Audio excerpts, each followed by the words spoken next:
गौतम बुद्ध, जिनको महात्मा बुद्ध, भगवान बुद्ध, सिद्धार्थ व शाक्य मुनि नाम से भी जाना जाता है, उनका जन्म लुम्बिनी में 563 बीसी इक्ष्वाकु वंशीय क्षत्रिय शाक्य कुल के राजा शुद्धोधन के घर में हुआ था।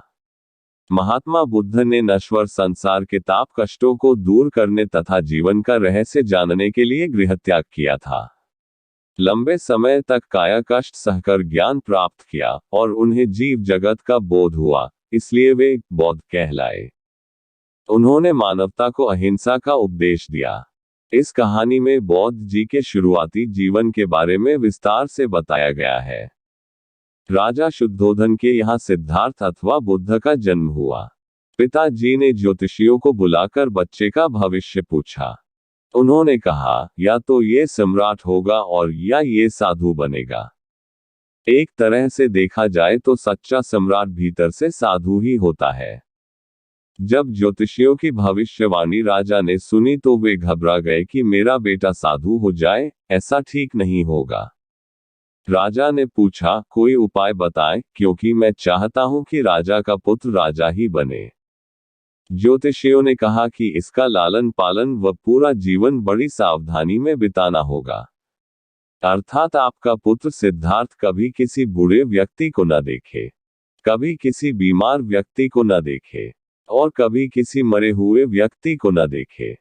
जब तक ऐसा होगा तब तक वे राजा ही बने रहेंगे, अगर ऐसा नहीं हुआ तो वे साधु बन जाएंगे। राजा शुद्धोधन ने अपने पुत्र सिद्धार्थ के लिए बढ़िया से बढ़िया, बड़े बड़े महल, अच्छे से अच्छा भोजन, दास दासियां और खाने पीने के सामान आदि वस्तुओं के ढेर लगा दिए। पिता ने पुत्र को सुख सुविधाओं में इतना उलझा दिया कि उसे बाहर का संसार याद ही नहीं आया।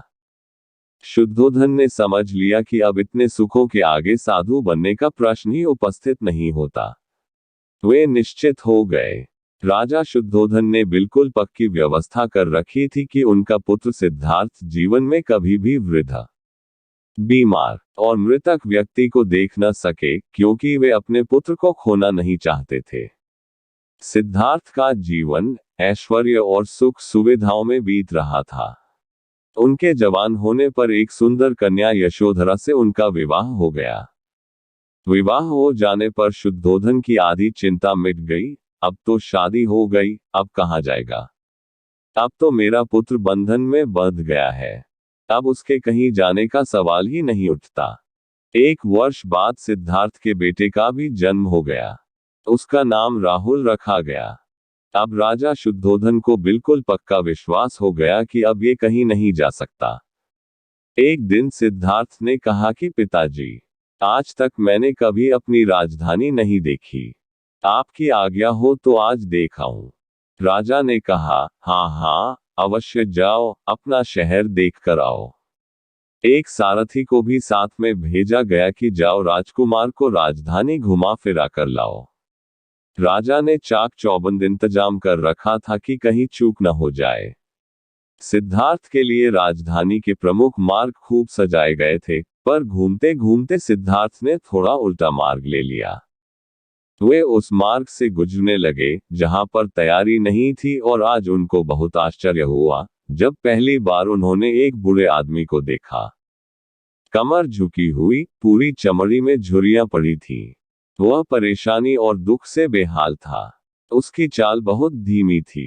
बूढ़े की झुकी हुई कमर को देखकर सिद्धार्थ को एक झटका लगा और सारथी से उन्होंने पूछा, क्या एक दिन मैं भी बूढ़ा हो जाऊंगा?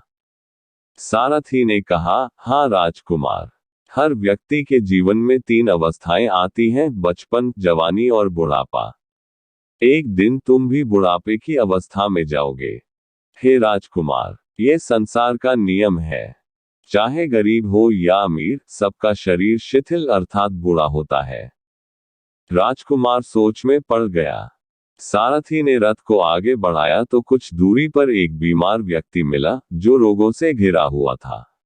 उस पीड़ित व्यक्ति को देखकर राजकुमार का मन बहुत ही दुखी हुआ।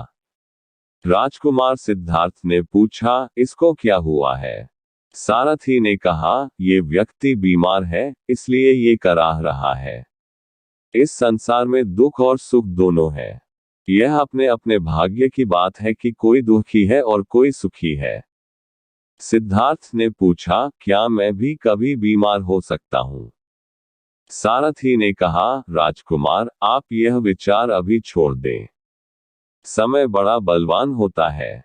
ये सारी बातें कर्मों पर निर्भर करती हैं। चाहे राजा हो या रंक, सुख दुख सब पर आते हैं। अगर शरीर में कोई रोग आना है तो वह आएगा। ये सब सुनकर राजकुमार सोच में पड़ गया। सारथी ने रथ को कुछ आगे बढ़ाया तो सामने से 4 कंधों के ऊपर एक अर्दी को जाते हुए देखा। राजकुमार ने ऐसा पहली बार देखा था। उसने सारथी से पूछा, यह क्या है? सारथी ने जवाब दिया, यह आदमी मर गया है। यह मुर्दा है। जो व्यक्ति मर जाता है उसको बांधकर शमशान भूमि में ले जाते हैं। फिर वहां पर उसे जला दिया जाता है। राजकुमार ने कहा, क्या सबको मरना पड़ता है? सारथी ने जवाब दिया, हाँ, सबको मरना पड़ता है। यह मृत्युलोक है। जो जन्म लेता है उसे कभी न कभी अवश्य ही मरना पड़ता है। राजकुमार ने कहा, तो इसका मतलब ये हुआ कि ठीक इसी तरह से एक दिन मुझे भी मरना होगा। मेरी देह भी मुर्दा होगी और मुझको भी 4 कंधों पर उठाकर ले जाया जाएगा। मुझको भी ऐसे ही रस्सियों से बांधा जाएगा। मेरे भी आगे पीछे घर के सदस्य रोएंगे तड़पेंगे और जिस संसार को मैंने इकट्ठा किया है वह सारा का सारा मुझसे छूट जाएगा। इसका मतलब ये हुआ कि क्या एक दिन मैं भी मर जाऊंगा? क्या एक दिन यशोधरा भी मर जाएगी? क्या एक दिन मेरा राहुल भी मर जाएगा? सारथी ने कहा, हाँ राजकुमार। राजकुमार ने कहा, एक दिन मैं भी मरूंगा। आप भी मरेंगे, यशोधरा भी मरेंगी और राहुल भी मरेगा, क्योंकि यह सब मरने के लिए ही पैदा होते हैं। उस रात सिद्धार्थ सो न सके। सोचने लगे कि संसार में इतना दुख है, रोग है, बुढ़ापा है, और ऐसे में मैं खा पीकर कैसे जी सकता हूं? नहीं नहीं, ऐसा मुझसे नहीं हो सकता। मुझे खोजना होगा उस तत्व को जो दुख, पीड़ा और शोक से रहित हो, जो भय, भ्रम और भूल से परे हो, जो अनंत आनंद से भरा हो, जिसे पाकर फिर और कुछ पाने की इच्छा न हो। सिद्धार्थ वैराग्य के शिखर तक पहुंच चुके थे। बस उसी रात को उन्होंने घर छोड़ दिया। सारथी से कहा कि नगर की सीमा से दूर ले चलो। नगर के बाहर पहुंचकर सारथी को लौटा दिया। फिर कई दिनों तक वन में चलते गए। एक घने पीपल के वृक्ष के नीचे आसन लगाकर ध्यान में लीन हो गए।